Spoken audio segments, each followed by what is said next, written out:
If your interest is wildlife photography, stick around and meet wildlife photographer Vicki Santello.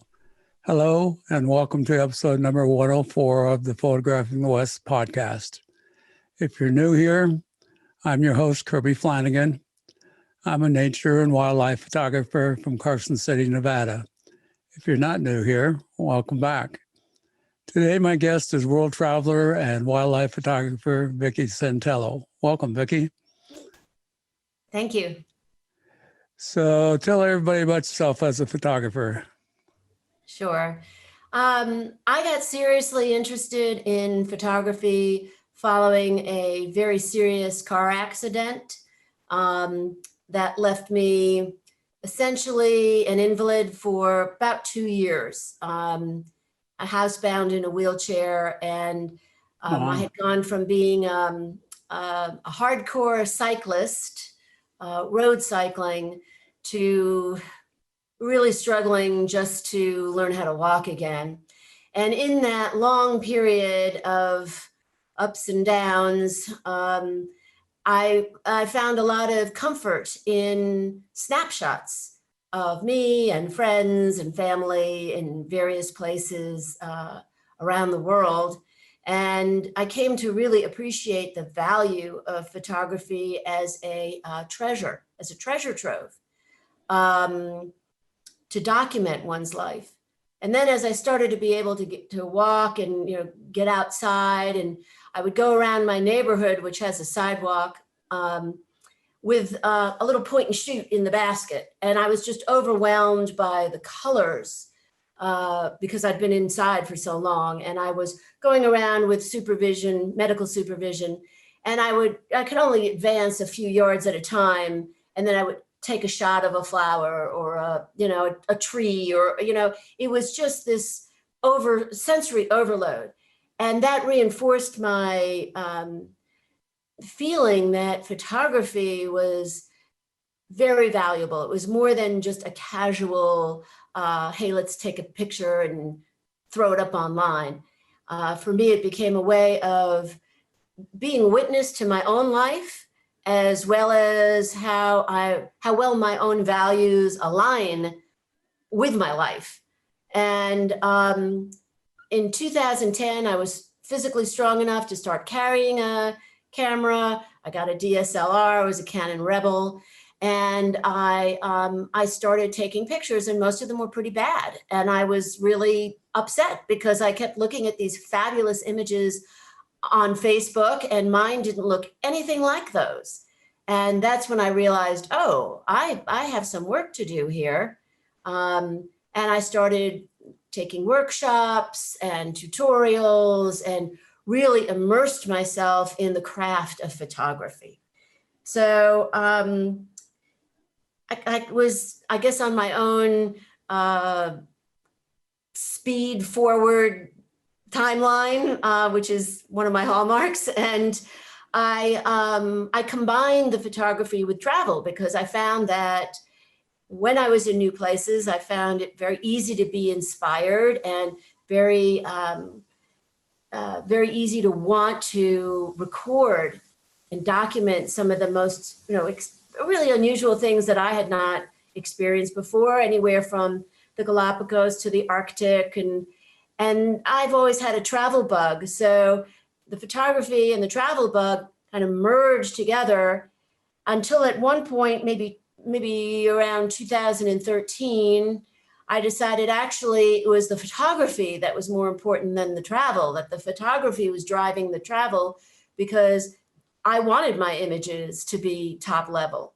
And I had mentors like Charles Glatzer, Isaac Pretorius, Shem Campion, Denise Ippolito, Paul McKenzie, whose work I was following. And I really felt like, wow, there's still a gap. So I kept pushing myself to learn. I kept getting new gear. And then it became about the photography. And now for me, the passion is to live life fully and have that photography component be the best expression of my own creativity. In the 10 years since 2010, 11 years, I really embraced this, I've retired. So now I'm free to travel on an unlimited, spontaneous basis, which further opens up the doorways, assuming that COVID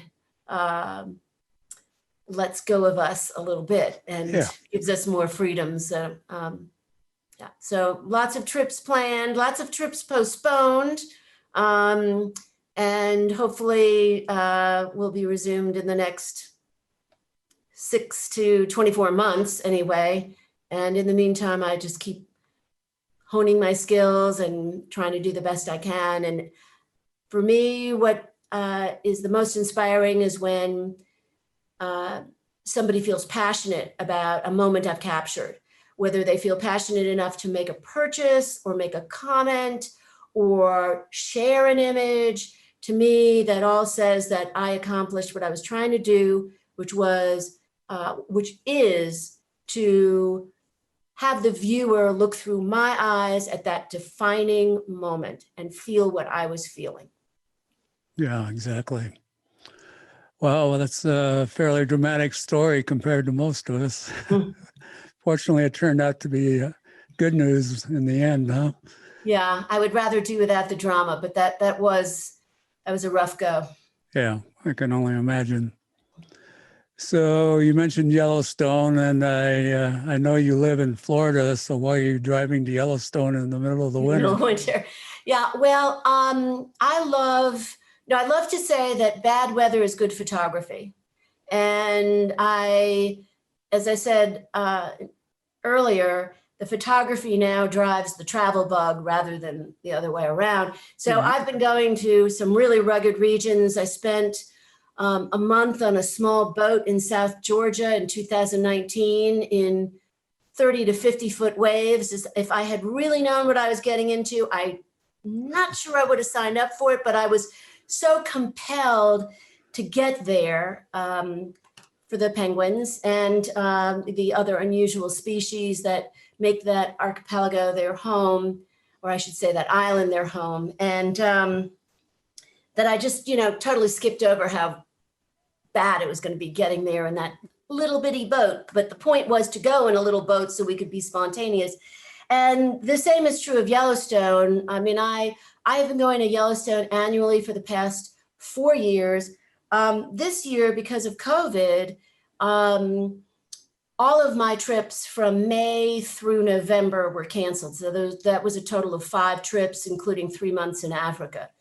And very sadly, my dear mother passed away right around this time last year also. So 2020 was, for me, as for many, really difficult. And somewhere around June, living here in Florida, we were allowed to get out. So I started to go back to some of my favorite places for bird photography.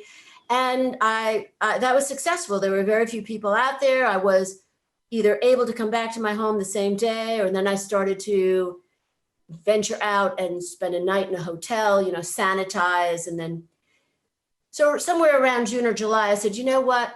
I'm going to Yellowstone. Everything's been canceled. I'm not going to stay here and cry in my beer.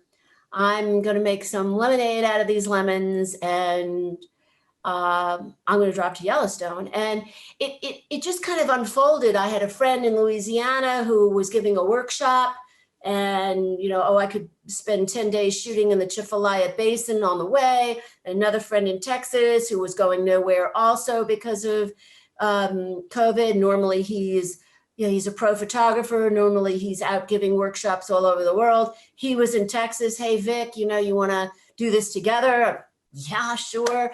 And this route kind of formulated itself. So it took me 5 weeks to get to Yellowstone with fabulous photography along the way. And then I was there for almost 2.5 months, 2 months and 10 days or something like that.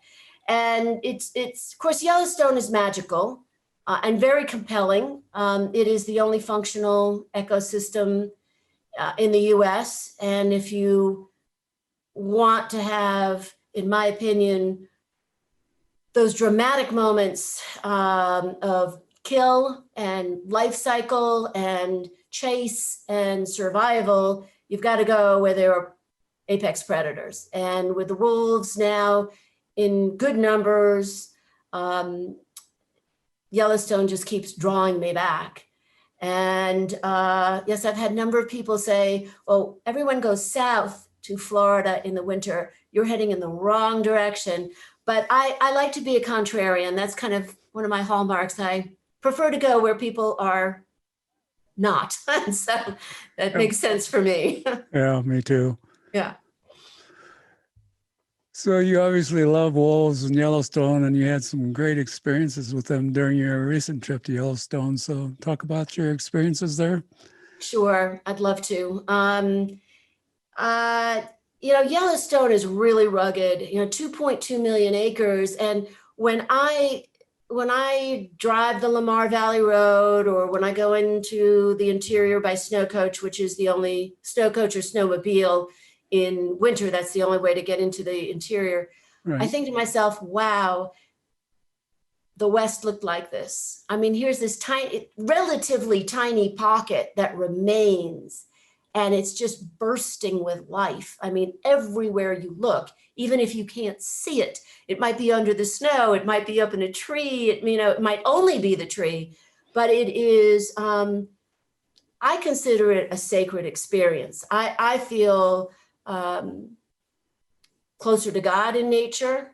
And even if I don't have a good photography day, being in nature is a privilege for me, especially since I went through that accident and there were a long stretch of time where I was not ambulatory. So I spend a lot of time hiking and snowshoeing in Yellowstone. One of the pro trackers there, and I am not a pro tracker at all, but I'm decent. He was like, well, what do you see when you're trekking out there by yourself? Well, sometimes I would actually scout something and find it, I'd be fortunate. And sometimes I didn't, but what I saw was, pure nature and quiet. You get to the point where you can see quiet because it's so dense, and it's hard to find quiet in our modern world. And it's joyful for me when my cell phone does not work, which it does not work in Yellowstone or Africa or some of these more, South Georgia. You're off the grid. And right. I feel much better when I'm off the grid. I would say the other component about Yellowstone is the iconic wildlife. Of course, the wolves are the rock stars of the show, and they're very elusive up to this year. And I tried for 4 years, and I know people who have tried 15, 16, 17 years to get decent wolf images where they're more than 10 pixels in a frame. Hard to do. Yes. But this year, particularly the Wapiti pack were given gifts. In December, I arrived December 3rd, about 2 weeks into my stay there. There was a bison carcass, not their kill. It was a natural death. They were attracted to it up in the Elk Creek area. And I got some decent shots. I mean, still not close, but closer. I mean, environmentals, really good action, really good interaction within the pack.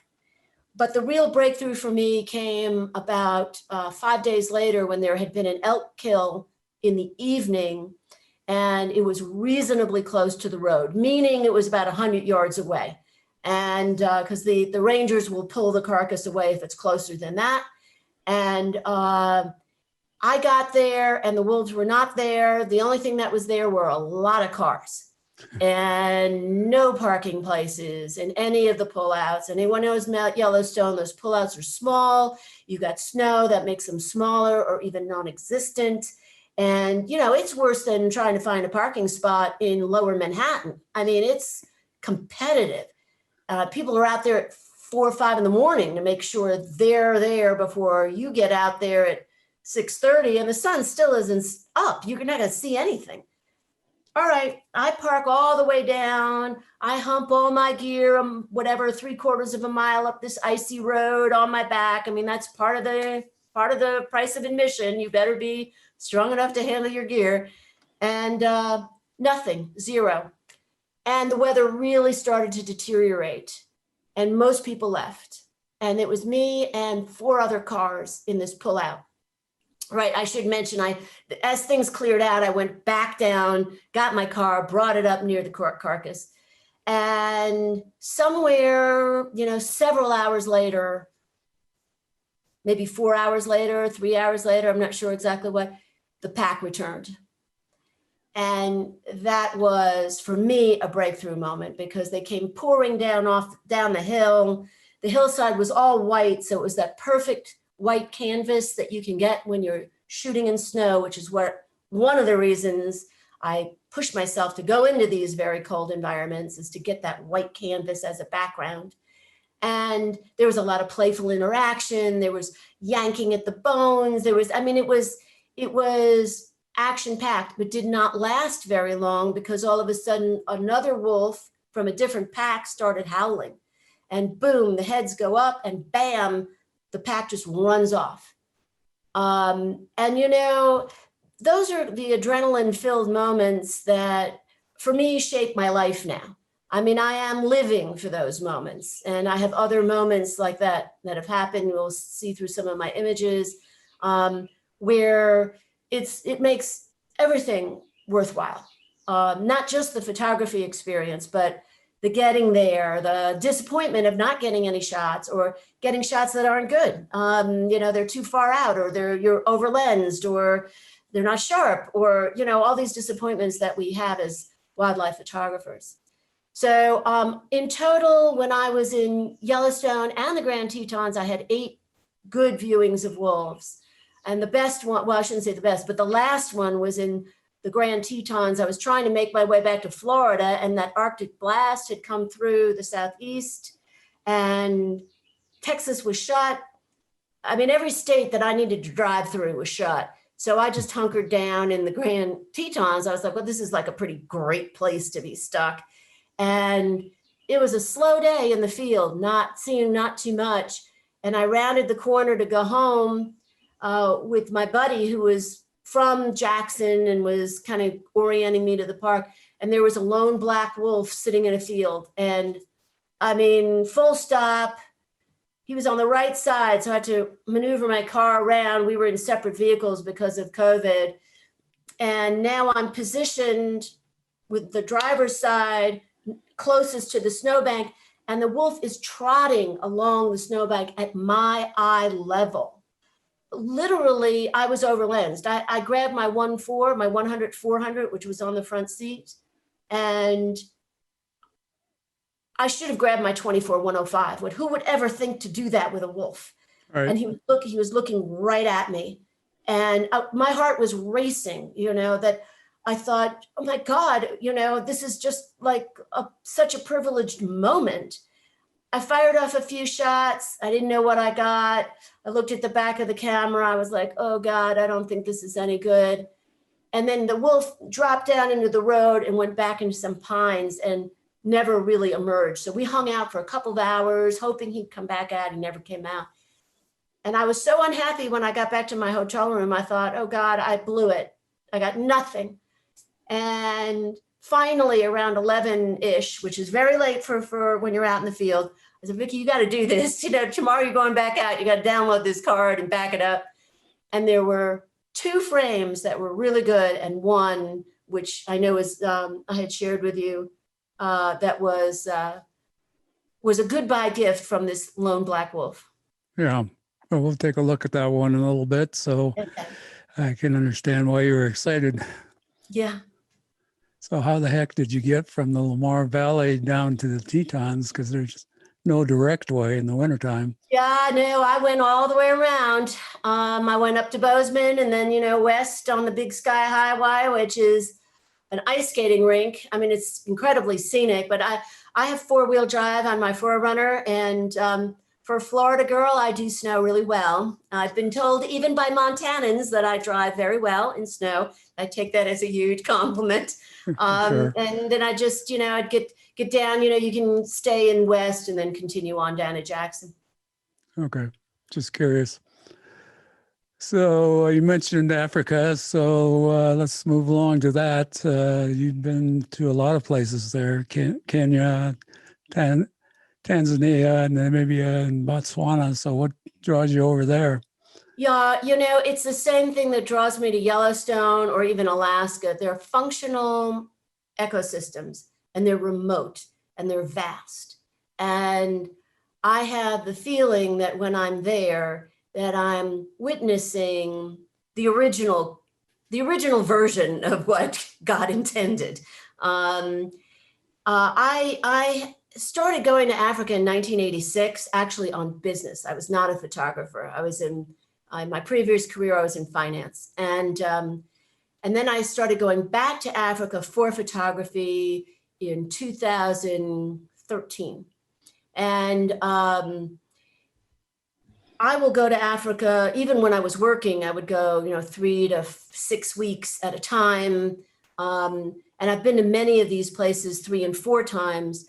I try to go during different times of the year. So there's different animals present, different behavior, there's, just like in the cycle for the birds, I've got nesting, fledging, courtship, migration. I want to do the same thing with mammals. I want to be there at different times of the year.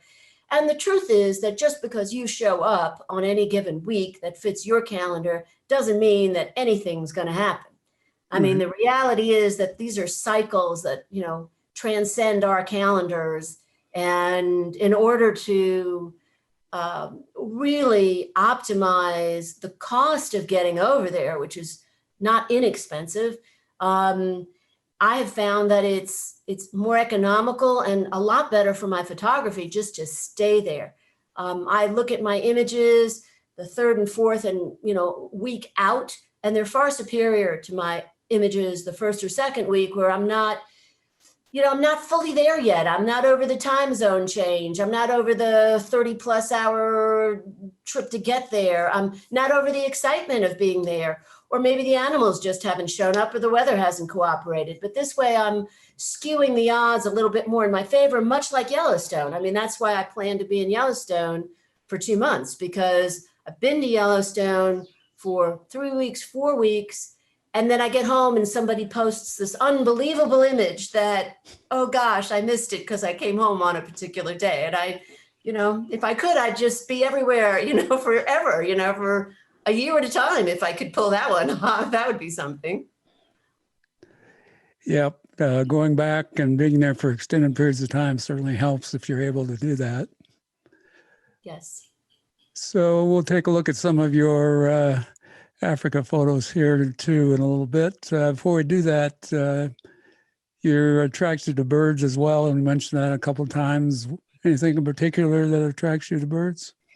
Well, I have to say, I may be a product of my environment as far as it comes to my bird photography. I live in Florida. So what do we have? We have birds. Right. And, and what did I really learn with? Birds. Right. And, bird photography and bird in flight photography, of course, is a particular skill set that can be very challenging and frustrating and rewarding. And so I think I've always been fascinated by birds. I mean, they're just beautiful. And there's so many varieties and the behavior is so interesting. And, it's easier for me to look at a mammal and see a sentient being, see a decision-making presence that is choosing, I'm going to sleep, I'm going to eat, I'm going to nurse, I'm going to hang out with this other person in the pride or the pack, or, there's some sense of personality there. And I may be anthropomorphizing, but I see it, or I sense some of that there. With birds, you've got a brain that's so tiny, it's hard to fathom that they may be making decisions. And yet when I look at my feeders, they're going from one to another, they're fighting with each other, they're paired up, they're there are routines that are happening that I'm an observer of. And when I travel, if there are birds around, I generally will not make them the priority for my photography. I'm still giving precedence to mammals, but if there are birds around, especially ones that are not currently in my portfolio, I will definitely stop and enjoy that moment. Yeah, like mammals, the more you know about birds, the more interesting they become. Absolutely. And Absolutely.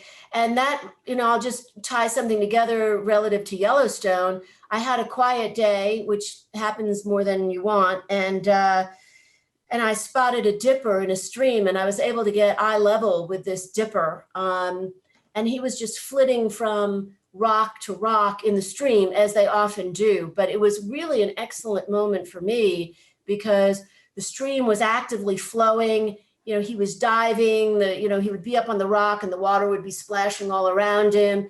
And those were definitely the best dipper shots that I've been able to get to date. So, there are times when you do want to just take a moment and appreciate the birds. For sure. Well, let's take a look at some of your photos here. Can you see that okay? Yes. Mm-hmm. I see it fine. Mm-hmm. This is such an unusual shot, at least of the photos I've seen from Africa. That I thought was just amazing, both the composition and the fact that you're at eye level and looking both is that a leopard or a cheetah? I'm sorry. This is a leopard. This is a young female leopard. The story behind the image is that I should say huge thanks to my guide who spotted her, because this tree cavity that she was in was enormous. Her entire body was in it.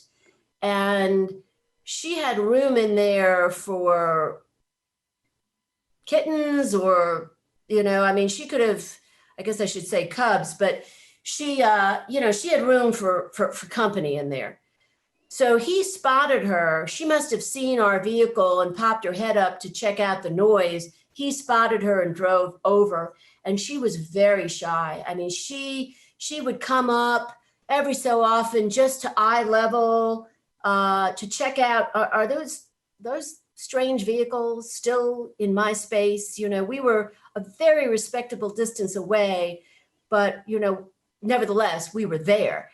And eventually, I think curiosity just won out. We were very quiet. We were unobtrusive, and we were waiting. We were going to wait. And eventually, I was fortunate enough to get this beautiful photo of her. I say it's beautiful because she's beautiful. And, the background, that tree cavity, to me, tells a story of a very shy cat, a very resourceful cat. And of course, her face, you can see the nicks in her ears. So she's been around a little bit, but she, here's that point that I was making earlier. She made a decision. She was going to check us out. And that's why I got this image. She picked up her head and she studied us. I was in a safari vehicle, so I was up off the ground and high enough so that I was able to get eye level like this way with her. And the light is beautiful. Yeah. We're very fortunate. And the detail that you captured is wonderful as well. Thank you. Yeah, I like the detail not only in her, but also on that tree on the left, the texture in the bark, because that also tells the story of, where she was, her environment. Right. And it kind of frames her head as well. Mm-hmm. Yeah. Wonderful shot.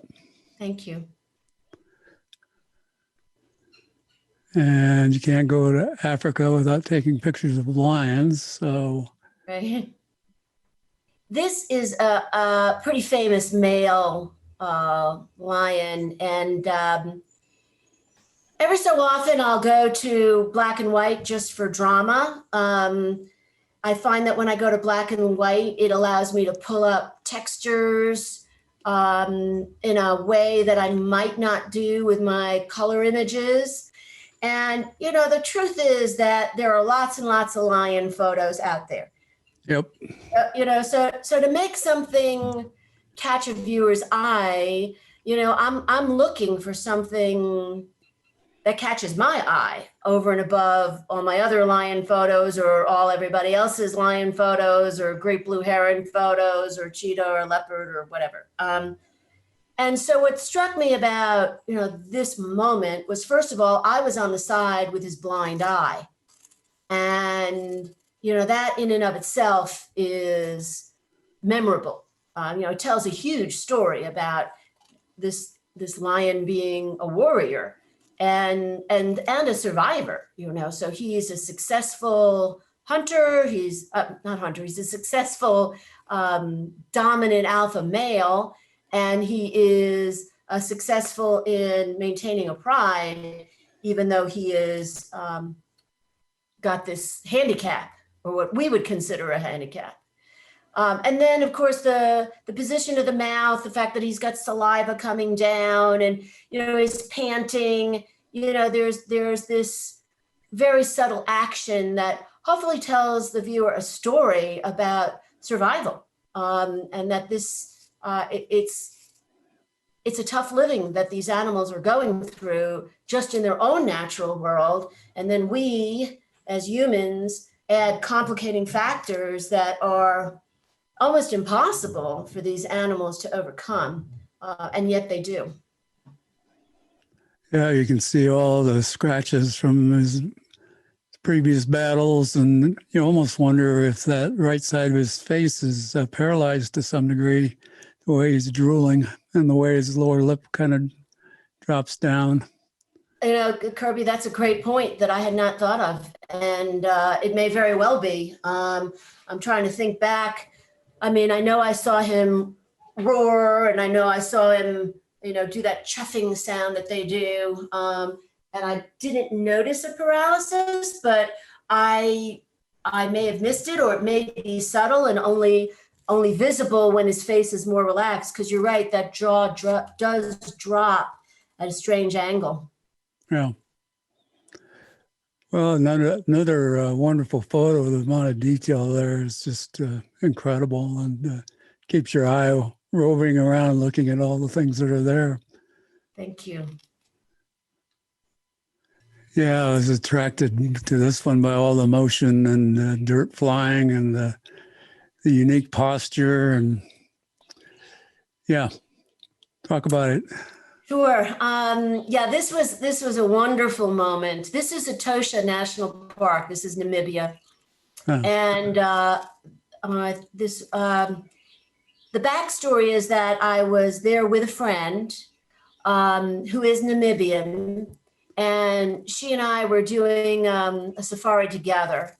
And she knows the park like the back of her hand, and I took the opportunity to buddy up with her, so it was really a custom trip. And we came upon this female ostrich sitting in the sand, about as boring as it could possibly be. She was just resting there. But they really are astounding birds, even though they're not as, their plumage is not as dramatic as the males. And so I was taking images, and we were in a Land Rover. So again, higher up off the ground. And I'm always waiting for action to happen. So I'm one of those photographers where I'm sure that the moment I take my eye off the viewfinder, or take or reposition a tripod, or walk away, that bam, that's when it's going to happen. So I have developed enormous patience. And I remarked to my friend, I said, "Do you think she'll move?" And literally, the moment I said that, she stood up. And this was the second frame. And by the third frame, she was out. I mean, she was gone, this Wow. ostrich. She had spotted a predator, and she was not sticking around. And it was extraordinary to see how quickly she responded and how powerful her legs are. You know, that foot that's grounded is, you know, it's like a catapult. You know, it's just, she's catapulting off that, you know, with the momentum from the leg that's partially raised. That dirt cloud is caused by the leg that's crossed over and raised in front of her. And the next step, she was gone. And, you know, with no possibility of getting a shot that even, you know, showed her face anymore, because she just took off with so much speed. And we had the vehicle turned off, so there was no way to catch up with her. Any idea what your settings were for this? You got, I can look them up. Hang on a second. Let me. the eye's sharp, and even the toe on her foot is sharp, and yet the background's nicely out of focus. So let me just tell you, I can definitely. Great capture. Thank you. Actually, I was at 1/800th, so I wasn't even that fast. 600 millimeter, ISO 640, f8. And I was shooting with my Canon Mark II. So f8 and be there, huh? Yeah, f8 and be there, exactly. Actually, it's not a sea lion, the northern fur seal. Yeah, it's another wonderful image. Just the interaction between I assume it's the mom and her cub, or whatever the right word is. Well, actually, yeah, that's a great guess, but it's actually the male and one of his wives, one of his many wives. The sexual dimorphism in this species is dramatic. I guess so. Yeah, the male is easily 8 times heavier than the female. I mean, it almost seems unfair that the male should be asking that much smaller female to mate. It just seems like he would hurt her. Yeah.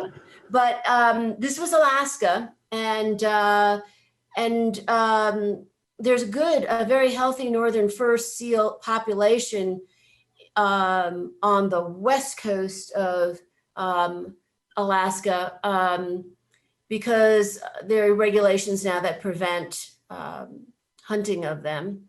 Although they were almost wiped out between the Russians, who had, you know, many of the areas of Alaska, well, of course they had Alaska, but, you know, the Pribilofs, you know, that whole area where they're in the Bering Sea, where there's so much uninhabited or very small islands. And he was surrounded by females this size, and he decided that she was going to be the one of the hour. And in this moment, they looked quite tender, but it got a little nasty. As he got more forceful, she got a little bit more forceful too. But what I enjoyed about the moment was, of course, you know, their expressions, you know, the fact that they were together. I love his hair. I mean, of course, it's fur, not hair, but, you know, it's, you know, the ultimate mohawk, I guess you'd call that. And, you know, just the contrast between their very dense fur, the different colors, you know, the fact that her snout has got that yellowish, brownish highlights through it. And her eye is so luminous. I mean, it's just, you know, it just invites you in. Right. And the expressions and all the detail in their whiskers, and yeah. So where in Alaska was this taken? Do you remember? This image was taken. Now, let me just think here. It was Pribilofs. It was St. George. St. George Island. Yep. St. George Island. Ah, my leopard seal. Yeah. This image was taken in Antarctica, 2019, and the backstory on it. I was actually, I'll give a promotional plug to Cheeseman's Expeditions. That were the people that I was on the boat with, and Chaz Glatzer had formed a group. So I was actually with Chaz and his group on the Cheeseman's boat, which included about, I think we were 90 something total. A lot of really, a lot of scientists, a lot of good photographers. And this I thought was just a fabulous moment because, you usually see seals underwater, which means you see the head or, Right. if they flip over, you see the back, super boring. Maybe you see the tail. And even when they're lying on land, to me, they can be very boring photography. There needs to be something going on there for me. What I loved about this image was this seal had been sleeping on the ice floe, and there's a lot of texture on that ice. So it enabled me, once again, much like the leopard image we started with, to emphasize, hey, this is where this animal lives. This is its environment. It needs this particular set of conditions to thrive. And we were in a zodiac circling, so I was eye level. Again, being very respectful. I mean, all of these images are taken with long photo lenses, telephoto lenses. And all of a sudden he woke up and rolled over and went into this position. And what was very unique about the position is you can see the spots. You can see why it's called a leopard seal. So those spots, much like the leopard we started with, are unique to each seal. And scientists say that they can identify individual seals by the individual leopard seals by their spots, the way they can identify land leopards by their spots. And it was, for me, a wonderful opportunity. I didn't realize that there would be like this, the seal in this position to me looks very inviting. I mean, he's sort of kind of curled up, and I mean, it's an apex predator. You certainly would not want to go anywhere near this animal, Right. but I can see a vulnerable side to it because you're seeing the underbelly. The moment you see the rows of teeth that are in the mouth, I mean, that this is a fearsome animal that rules the world down there for sure. Right. Yeah, the gesture is just incredible. It's I've never seen. You see lots of pictures of, well, not lots, but many pictures of leopard seals, but I've never seen one quite like this before. Mm-hmm. All right. Well, this is actually a great example of what I was talking about earlier. So now you have a leopard seal on a beach in front of a line of king penguins. And you can, number one, you can see the teeth. You can see that it's fearsome. And you can certainly see that you would not want to get in the way of this animal on feeding time. What I found very compelling about this moment was that there were hundreds of penguins on this beach, and all of them at risk. Now, not that the seal would attack them on land because he's too awkward. Of course, they're pretty awkward on land too, but it meant that as long as he was in the area, that they were going to be bunched up and that they were going to be using a side of the beach that he was not near. So for me, this was on that trip into South Georgia that I was telling you about, the 30-foot waves, where I was seasick all the time. I think my compadres on the boat, there were total 12 of us. I think they were taking bets on, how soon I'd get sick, how often I'd get sick. I mean, it was pretty bad on the way out. On the way back, I had figured it out. I was determined I was not going to be, I was in the bunk. I was not a happy camper, but I didn't get sick.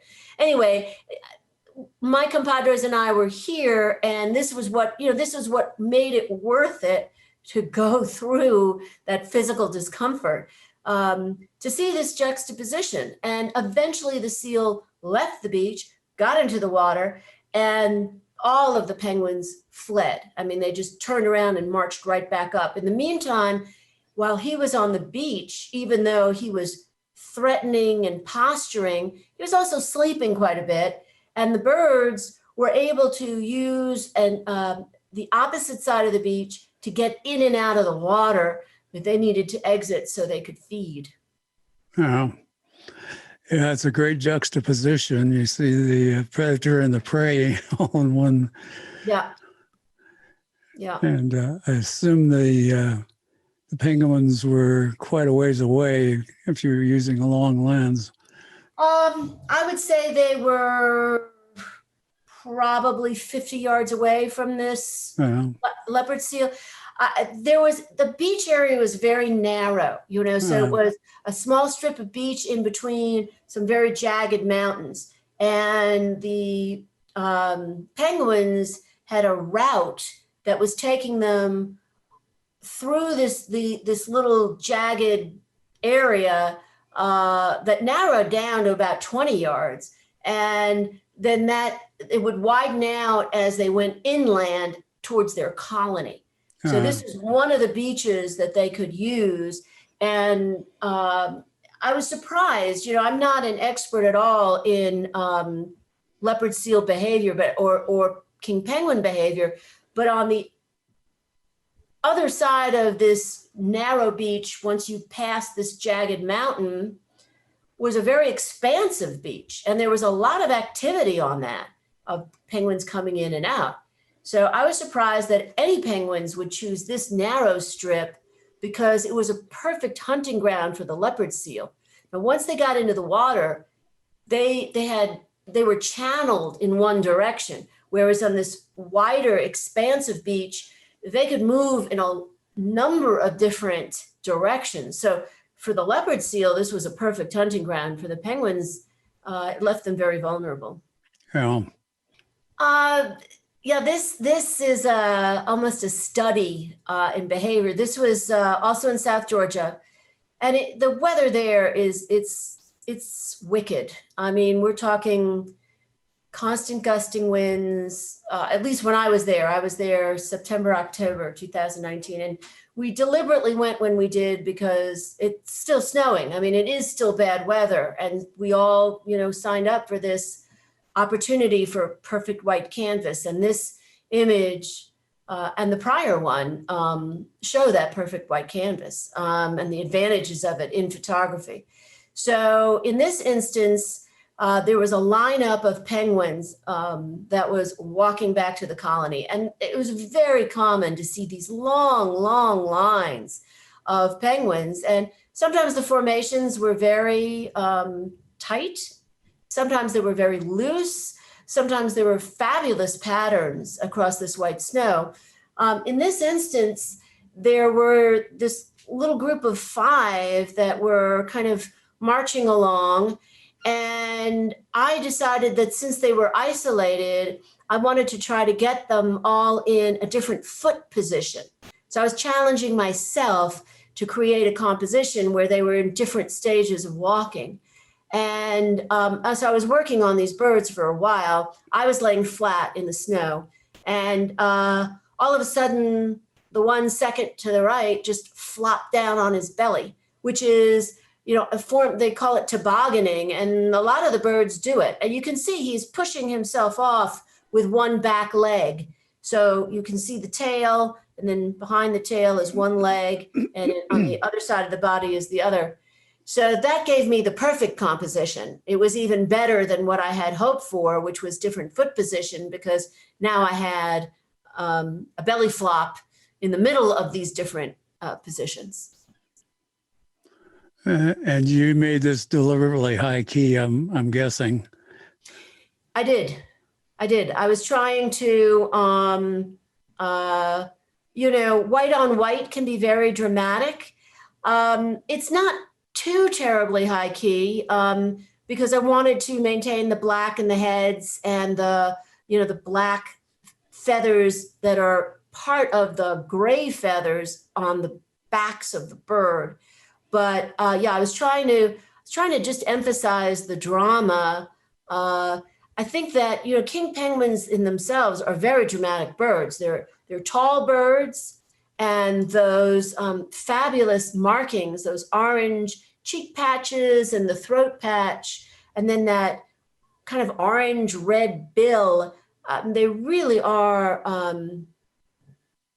some of the prettiest birds, I think, in the world. And certainly because of the way they march on land and all of the behavior that they exhibit, they're great photography subjects. Yeah, very aptly named, I guess. Right. There's only one penguin that's bigger than the king, and that's the emperor. And to get to the emperor, you have to go onto the continent of Antarctica, deep into the continent. And I have not yet done that. Oh, my pine marten. Oh, yes. Yeah, that's another one of my favorite images of yours. Thank you. Yeah, this is recent. This is from the Yellowstone trip that I just came home from. And this was just magical, a magical moment. Pine martens are hard to spot. You'd think, they're brown, that you would find them fairly easily, but they're very reclusive animals. And I've been trying to get a pine marten opportunity, again, just like the wolves, for years. And I was in the interior with a few friends. We had pitched in together to rent a snow coach. And the guide, who's also the driver, is a dear friend of mine. And we had stopped to look at tracks. And, in that group, we had a tracker. I mean, we had not a professional tracker, but a participant, a friend who's a wolf watcher and a very, very good tracker. And we all split up, to look, follow tracks. And all of a sudden the driver pointed out these very fresh tracks, and they were clearly pine marten. And I started spotting. And, it was one of these moments that I'm trying to, it's like a giant puzzle, when you're tracking in snow, where did he go? Did he go to the left, right? Or right, he crossed this creek and then he came up over there and jumped over here. And, you're trying to, how fresh are those tracks? Is it an hour old? Is it from yesterday? Is there, there's all these things to learn, which I find fascinating. I enjoy tracking, although I still have plenty to learn about it. But anyway, there in my binoculars, I'm scanning the tree because I'm watching his tracks, and I deduced that he might have jumped from a particular area onto a low-lying branch, and maybe he was in this tree, and I'm scanning, and then all of a sudden, there he is looking at me just like this. And I had my binos on a harness. I dropped and I had my camera on a strap. So boom, I just dropped the binos, grabbed the camera, and I'm shooting. And, he's looking at me like, what's going on? And again, it was one of these moments where my heart was just racing, and I love the framing, it was just fortuitous that branch happened to be where it was, and that right. He happened to be where he was, because if he'd been over a few inches, he would have been obscured. And, it was one of these things where, we had maybe 20 minutes with him, and he was scampering all over the place, and, and he was blocked a lot of the time. So this was, this is just a special moment. And what makes wildlife photography so gratifying to me is you can spend days and weeks and even years looking, and then all of a sudden you get your moment. Yeah. So what lens were you shooting with? Do you remember? Yeah, it was, I've switched over to the Canon mirrorless. So I was using a 1.5, a 100-500, the RF 100-500 on the R5 body. Yeah. Okay. Yeah, it's supposed to be a great lens, I guess. Certainly looks like it here. I like it. It was definitely a transition from, the EF lenses, but the RF lenses I have kept some of my EF lenses. I'm just looking to see here. I was at 500 millimeters. The other thing that's very nice about the whole mirrorless system, at least for Canon, is, the in-body stabilization, right, as well as the lens stabilization. So you can get away with a lot slower shutter speed than you could, with the flagship bodies, the Canon 1DX2 or 3. So I really like the RF series, and I like the R5 too. So I'm assuming you were on snowshoes? I was. Yeah. Actually, for this shot, excuse me, I was not on snowshoes for this particular shot. I should have been, but I wasn't. There was another day that we were out trekking for a pine marten in the same area where I had my snowshoes on. But in this instance, I was not. Even with a 500, how were you able to get that close? He just posed He was for on you? a tree, he was on a tree 30 yards out. There's a little bit of crop applied to the image, but yeah, that was the reach. Okay. I wasn't expecting to find him, so I was I was hiking with a lighter lens as opposed to hiking around with the EF 600 on the R5 body. All right. So I can move a lot more quickly with the 100 500. And so Sure. it's one of those moments when you say, what's the best lens? The one you got. Exactly. Yeah. All you have is your iPhone. That's the one you're going to use. Right. Here's the wolf photo I was talking about. Yeah. Yeah. Yeah. Yeah. Looking right at you. Yeah. I mean, this really was a gift. One of my favorite expressions comes from Charles Glatzer of Shoot the Light, who is a very dear friend and has made an enormous impact on my photography over the years and still does. And he would say, time in the field. So, I was already 3.5 months into this trip, actually, I left my home in the middle of October. This image was taken, let me see the date. It was taken in February. I think it was February 10th or something like that. Let me see. February 11th.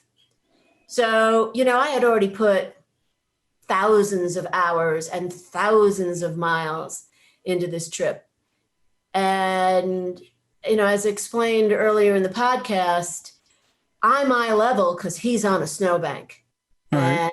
And I really, when I took those images, I had hardly any time because when we turned our cars around, he started moving. He had been howling in a seated position in the field behind where this image was taken. And then when he realized he had company, I'm not sure he was that excited about it. I mean, I think he was stressed, but he was sort of like, maybe I should move off. That's what started him trotting. So he was trotting along the top of this snowbank. And for anyone who knows Wyoming winters, it's nothing to have a 6 or 8 or 15-foot snowbank. Depending on the winter, those plows come through and they're just building walls of snow. Right. Which from someone from Southeast, that's quite a sight all by itself. So there he was, eye level, and I was not sure that I got that shot because I just grabbed my camera, and I that was shot at 100 millimeters. I'm looking at my settings, 100 millimeters, 1/800th of a second, ISO 250. So, and my, what was my aperture? Yes, 7.1. So, it was one of these things where it was, I'm glad I have experience. And even with that experience, I had seconds to try to make sure my settings were going to work. And that's why I didn't think that I had done a good job until I downloaded it late at night. And I was like, oh, wow, I did it. And it was. You nailed it. I nailed it. I was very, very, I was very lucky that he was in this spot, and that I will definitely say that if this had been an opportunity that had even happened 2 or 3 years ago, I would not have gotten this shot. It was, total reaction, this is what I live for, is just to have that muscle memory in my hands and to be, totally in sync with my gear and just be able to bam, respond to that decisive moment and get it. And, there are people who, I think that's just a skill that keeps on getting better and better, like any kind of hand-eye coordination. Right. And I feel very gratified that this is my goodbye present from the wolves in the Greater Yellowstone Ecosystem 2021. Yeah, great photo again. Thank you. Okay, got a couple more wolf photos to look at. This is that magical moment in Yellowstone that happened in December when the pack came back to that elk carcass. Mm-hmm. And they were just running down the hillside. So the carcass was sort of at the bottom of this small hill. I said Elk Creek area, but actually I think this was Hell Roaring for this carcass. I'd have to take a look at my field notes, but they came down as a group. There were one or two that came down by themselves initially, and then they just kind of spilled down the hillside. And, even as I was watching, I knew that it was, one of these treasured moments that I would remember for the rest of my life. They were about 100 yards out, and clearly they were in a great mood. I mean, they were playing with each other. They were just tumbling down the hill. And as they came down the hill, they were getting closer to me. So I was parked in that pullout along with the other cars. All of us had our cars off. And when they started to come into the area, the cars that were behind me actually saw them coming in before I did. And I slipped out of my car, and I was just standing next to my car, hand holding my R5 with an R adapter and an R5 adapter and an EF600 hand holding. I would not have been able to do that with the original 600. So with the R5 and the 603, I can hand hold.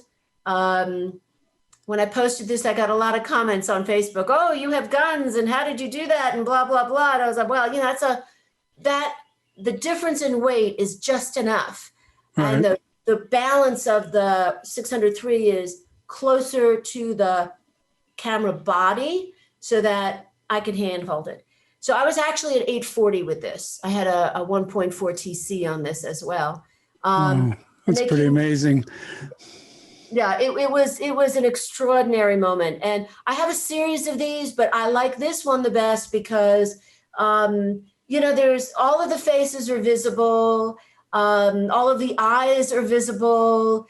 The two in the back are, separated. And yet the ones in the front, it almost gives a sense of fun, family right. Fun.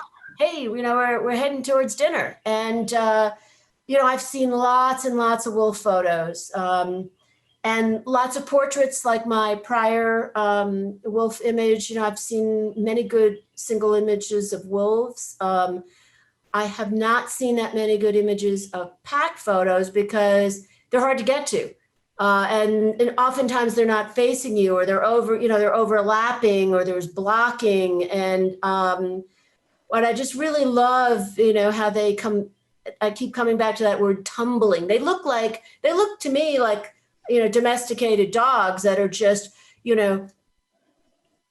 having a free-for-all. Yeah. And there we are back again to this white canvas. So in post-processing, I used a dehaze. I created a radial filter, and I used a dehaze to get rid of some, branches and distractions that were back there. I have not removed anything from the image. And then inside of the radial filter, I added texture so you could see the snow and, the wolves, the texture of the wolves would pop out.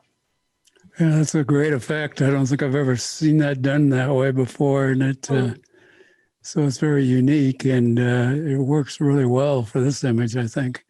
Thank you. Yeah, that's a really special moment. It is. It is. It's definitely one of my top 10 favorite images that I've ever taken. And I find it impossible to believe that I'd be so lucky to have another opportunity like this.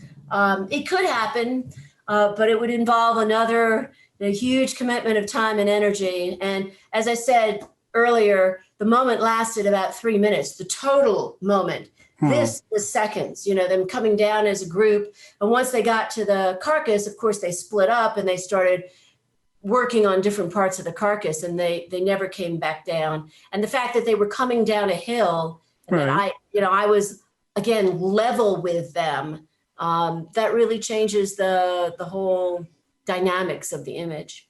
Yeah, for sure. Yeah, and they're looking in your direction, at least if they're not looking at you. Mm-hmm. Yeah. I think that the two black ones are looking somewhat at me. I don't know if they're looking at me, but they're looking, in my direction. And then, the one that's at the very apex of the triangle, his eyes are also in our direction. The one who's got his little tongue out. So there's a lot of intimacy in the photo. Yeah, for sure. Well, tell everyone where to find you and everything you do. Sure.